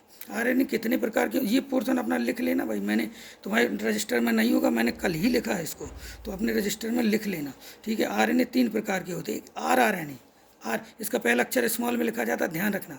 RRNA, mRNA, tRNA. RRNA, rRNA, mRNA, tRNA, बार बार बोलो, rRNA, mRNA, tRNA. RRNA ribosome का क्या काम होता है? इसका खुद का ही काम ये होता है कि वो राइबोसोम को बनाओ। ये महाराज खुद वो सांचे को बना रहे होते हैं। 80% 90% आरएनए ऐसा होता है वो सांचा बना रहा होता है कि भैया पहले सांचे ही बना लो। आरआरएनए, यह आरएनए खुद राइबोसोम की संरचना बनाने का कार्य करता है। इसका मुख्य घटक लिखा है, इसका मुख्य घटक, किसका मुख्य घटक? खांचे का, राइबोसोम का मुख्य घटक खुद आरएनए है। हम जानते हैं कि राइबोसोम वह सेल ऑर्गेनेल है जो प्रोटीन निर्माण का कार्य, जिसमें प्रोटीन का निर्माण होता है, ठीक है। मशीन है प्रोटीन बनाने की। एक तरफ से अमीनो एसिड घुसते चले जाते हैं, जैसे दाना ले लिया, मोती यानी रख लिया कटोरी में, और धागा डालते गए किसके अंदर? राइबोसोम के अंदर, और मोती देते गए, वो अपने आप उस तरफ से माला निकलता चला आएगा, माला बनती चली आएगी। तो वो जो माला बनी वो क्या है? प्रोटीन। ये दाने रखे हैं क्या है? अमीनो एसिड, ठीक है, ठीक है। तो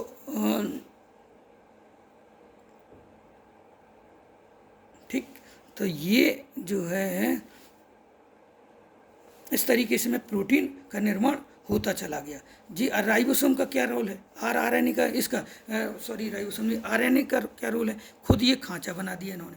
अब दूसरे प्रकार के आरएनए आए, एमआरएनए। अच्छा, मैंने अपनी भाषा देखो, प्रोटीन का निर्माण का काम, देखो प्रोटीन के निर्माण का, जैसा मुझे समझ में आया मैंने वैसी भाषा लिख दी। देखो, प्रोटीन के निर्माण का कार्य तो राइबोसोम में होता है, लेकिन कौन सी प्रोटीन बनेगी यह निर्णय डीएनए का होता है। डीएनए यह संदेश अपने आरएनए द्वारा भेजता है, अपने एक आरएनए द्वारा भेजता है कि जाओ फला प्रोटीन बना करके आओ, जाओ फला प्रोटीन बना करके आओ। राइबोसोम उसका संदेश, किसका? इस डीएनए संदेश नहीं बल्कि आदेश, इस डीएनए का आदेश लेकर के वो राइबोसोम क्यों लिखते हैं? राइबोसोम से प्रोटीन बनवाना है, राइबोसोम से। अच्छा, वो ये कह रहा आरएनए को कहता है, आदेश देता है कि जाओ फला प्रोटीन बनवाना है, किससे? राइबोसोम से बनवाना, क्योंकि राइबोसोम में बनते हैं। तो ऐसा आरएनए जो डीएनए का संदेश और आदेश लेकर के आता है, लाकर प्रोटीन बनवाता है, उस आरएनए का नाम है मैसेंजर आरएनए। उसके आदेश को लिए रहता है, अपने अंदर कोड के रूप में लिए रहता है। उस आरएनए को क्या संदेश लेकर के आया ना, संदेश माने मैसेज माने एक प्रकार का मैसेंजर है, तो इसके आगे क्या लगा दिया? एमआरएनए, ठीक है। तो 2 प्रकार के आरएनए, पहली आरआरएनए, दूसरा एमआरएनए। आरआरएनए ने क्या किया था? खुद का सांचा बनाया था, वो राइबोसोम के बनाने का, इस राइबोसोम के निर्माण करने का काम था।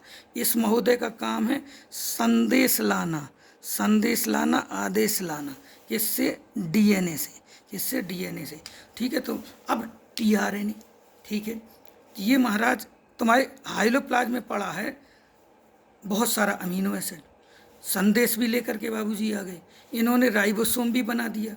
अब टीआरएनए का काम क्या है? ये कौन सिलेक्ट करके देगा? एक मशीन में कोई चीज़ डाली जाती है और वो दूसरी चीज़ बना करके जो है तैयार करके देता है। तो एक आदमी होता है, लो ये डालते जाओ, माटी डालते जाओ। वो कारीगर जो काम करता है ईंट बनाने का, बट वो जो काम करता है वो है टीआरएनए का। वहाँ तो पड़े हैं बहुत सारे प्रकार के अमीनो एसिड, टीआरएनए क्या करता है कि यार फला प्रकार का आरएनए, वो फला प्रकार का अमीनो एसिड लगेगा, लाओ पकड़ करके और उसमें दे दो मशीन को। यानी कटोरी में अगर बहुत सारे प्रकार के अमीनो एसिड रखे हैं तुम्हारे, तो ये पड़ता है एमआरएनए से मिलता है। बता भैया डीएनए ने क्या आदेश दिया था, कैसा वाली प्रोटीन बनानी, अच्छा ऐसी वाली बनानी, ऐसी वाली प्रोटीन बनाने के लिए कैसे अमीनो एसिड की जरूरत थी, अच्छा इस वाले, ये सब जानता है, ये सब जानता है कि कौन सी प्रोटीन बनाने के लिए कौन सा अमीनो एसिड चाहिए। तो भैया ये अमीनो एसिड को पकड़ा, वो मशीन में डाला, पकड़ा वो मशीन में डाला, पकड़ा वो मशीन में डाला। वो अपने मन से नहीं पकड़ता, इसका आदेश पड़ता है। ये आदेश कहाँ से लाया था, डीएनए से। तो डीएनए ने जैसी प्रोटीन चाही वैसी प्रोटीन अपने मैसेंजर द्वारा भेजी, और उस मैसेंजर का इसने कोड पढ़ा, कोड पढ़ के वो वाला अमीनो एसिड छांटा, आरएनए में देता गया, आरएनए में देता गया, आरएनए में देता गया, और वहाँ से प्रोटीन तैयार होती गई, प्रोटीन की चेन तैयार, अमीनो एसिड की चेन तैयार होती गई। अमीनो एसिड की यही चेन प्रोटीन कहलाई। आगे बात समझ में, बन गई प्रोटीन। अब सेल के जो हाइलोप्लाज्म में बहुत सारे लाखों अमीनो एसिड तैरते रहते हैं। अब डीएनए का संदेश, अब डीएनए का संदेश लाए एमआरएनए की मर्जी को एक आरएनए समझने का कार्य करता है, उनके कोड को समझने का कार्य करता है। सोचता है कि इस प्रोटीन को कौन सी ये प्रोटीन कौन सी है, ऐसा लिखना चाह रहा है। ये सोचता है ये प्रोटीन कौन सी है जो डीएनए ने इसके माध्यम से, इस आरएनए के माध्यम से भेजी है। अच्छा इस प्रोटीन बनाने के लिए फला वाला अमीनो एसिड की ज़रूरत पड़ेगी। तो उस अमीन ये लाइन देखो कितनी बड़ी लाल से लिखी, तो उस अमीनो एसिड को पकड़ कर राइबोसोम तक लाने का कार्य जिसका है वो है टीआरएनए का। सारे आरएनए के नाम सुन लो, आरएनए, एमआरएनए, टीआरएनए, इसका काम, इसका काम, इसका काम। आगे बात समझ में, यहाँ आरएनए तक का काम बता दिया जो न्यूक्लिक एसिड में पढ़ाना था। चलो तो ये हो गया आपका। ये तुम देखो जो तुमने कहाँ से भाई ये स्ट्रक्चर नोट डाउन किया है या बनाया है, इसको तुम देखना, समझना इसमें कहाँ क्या कौन पार्ट होते हैं, थोड़ा सा आप अपने हिसाब से स्टडी कर लेना। अगला वाला है, बस यही समझ लो इसके फंक्शन क्या, स्ट्रक्चर हो गया फंक्शन का मेन काम है आरएनए का मेन काम, इसका राइबोसोम का मेन काम प्रोटीन सिंथेसिस करना। ठीक है, प्रोटीन सिंथेसिस करना, और प्रोटीन सिंथेसिस आरएनए का मुख्य काम है क्या, वो सॉरी आरएनए नहीं, गलत शब्द यूज, राइबोसोम का मुख्य काम है, राइबोसोम का मुख्य काम है प्रोटीन की सिंथेसिस। और कोई काम याद ही मत करना, इससे बड़ा इंपॉर्टेंट काम नहीं पूछेंगे, होंगे भी तो नहीं पूछेंगे। लाइसोसोम, अगला है लाइसोसोम, अगला है लाइसोसोम। कितने मिनट का हो गया, 1 घंटा 27, 3 मिनट में ख़त्म करता हूँ। लाइसोसोम, लाइसोसोम क्या चीज़ है, ये कभी तुमने पढ़ा था, गोल्जी बॉडी, याद करो, गोल्जी एपरेटस, गोल्जी बॉडी बनाते इस लाइसोसोम को। लाइसोसोम का निर्माण होता है गोल्जी बॉडी, बहुत इंपॉर्टेंट पार्ट है। ये डबल मेम्ब्रेन दिख रहा है ना, डबल मेम्ब्रेन, ये मेम्ब्रेनस ऑर्गेनेल है, अच्छी खासी मेम्ब्रेन होती है।